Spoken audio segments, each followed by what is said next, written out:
Hello and welcome.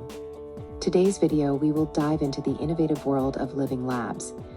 Living labs are user-centered, open innovation ecosystems that integrate research and innovation through co-creation in real-world environments.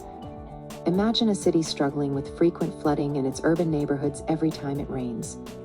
Residents are frustrated, parks are muddy, streets fill with water, and playgrounds are unusable for days. Instead of devising a solution in a traditional lab, the city creates a living lab right in one of the affected neighborhoods. City officials, local engineers, environmental scientists, residents, and small businesses work together in the area experiencing the problem. They experiment with rain gardens, permeable pavement, and smart water sensors throughout the neighborhood. Residents help by monitoring puddle hotspots and offering ideas on where to place gardens or rain barrels.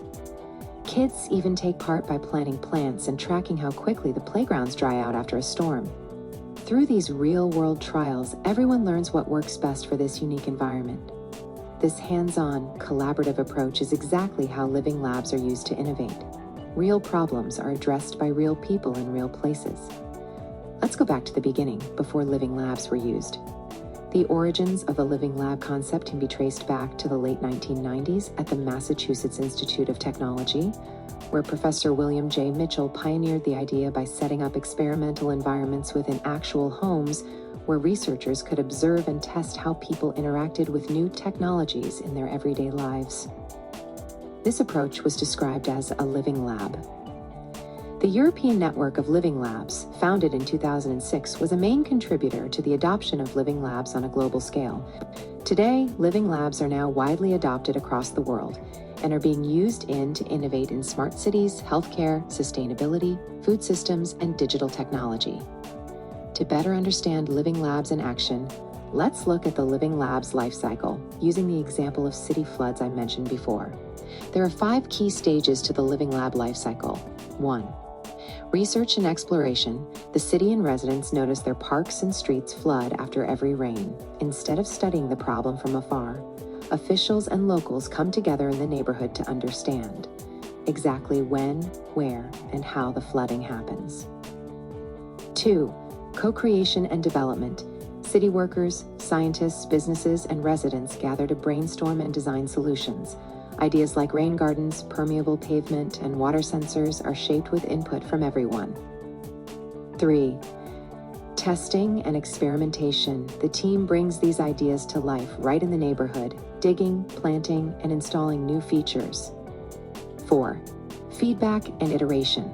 After each storm, everyone checks the results and shares their experiences. The group tweaks, adjusts, and improves things based on the feedback. 5. Implementation and scaling. Once the best solutions are clear, the city spreads them throughout the neighborhood and even to other flood-prone areas, making the whole city more resilient. This step-by-step process shows how living labs tackle real problems with real people in real places, bringing innovation to life in the heart of the community. Now let's look at some of the challenges of implementing living labs. To do this, we will use the Amsterdam Smart Living Lab as an example. In Amsterdam, the city collaborated with residents, businesses, and universities to test ideas for a greener, more energy-efficient urban environment.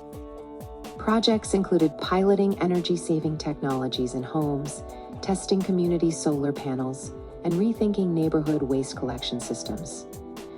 Some of the main challenges faced with this living lab were getting all residents on board with the project, measuring the impact of the proposed solution, scaling up these experiments from a small pilot to citywide adoption, and aligning stakeholder interests and priorities. These challenges are universal and are ones that many active living labs will encounter.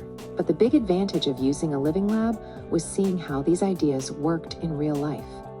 People gave direct feedback and helped shape projects from the start. Plus, working together built trust and made it easier to spot problems early, leading to smarter, more practical changes for a greener Amsterdam. The widespread use of living labs to tackle problems such as this is a strong reflection of open innovation in action. Expect more experiments, more global collaboration, and, importantly, more everyday people getting involved in shaping the future.